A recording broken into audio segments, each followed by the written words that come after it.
পার্থ কোথায় গেল? পার্থ এই যে। পার্থ, আমি ফেসবুকে না একটা দারুণ সেটিং পেয়েছি, যে সেটিংটায় 364 জনকে ফলো করি ফেসবুকে, কিন্তু তুই যদি আমার ফেসবুক প্রোফাইলটা চেক করিস ওখানে জিরো দেখতে পাবি। সেটা কি করে? আরে একটা ট্রিক্স আছে, চল দেখাচ্ছি। দেখ পার্থ, এই জন্য আমি আমার ফেসবুকটাকে প্রথমে অন করে নিলাম।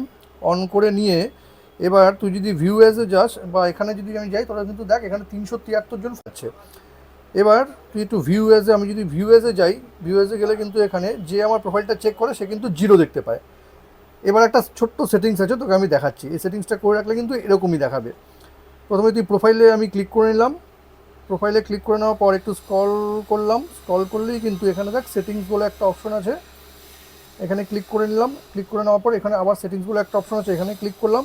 এবার একটু স্ক্রল করে নিচে গেলাম। স্ক্রল করে নিচে গেলেই কিন্তু এখানে একটা অপশন আছে ফলোয়ার্স অ্যান্ড পাবলিক কন্টেন্ট, এখানে ক্লিক করে নিলাম। ক্লিক করে নিলে যে সেকেন্ড অপশনটা আছে who can see the people pages, এটা কিন্তু অনলি মি করে রেখেছি। এটা কিন্তু অনলি মি করে রেখেছি, সেই জন্যই কিন্তু এই জিনিসটা হচ্ছে।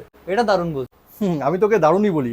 আর আপনারাও যারা আমার ভিডিও দেখছেন তাদের যদি এই ট্রিক্সটি ভালো লেগে থাকে তবে কিন্তু অবশ্যই শেয়ার করবেন। আর এরকম নতুন নতুন ইনফরমেটিভ ভিডিও পেতে প্লিজ সাবস্ক্রাইব আমার চ্যানেল সাবজেক্ট সম্রাটকে। Thank you.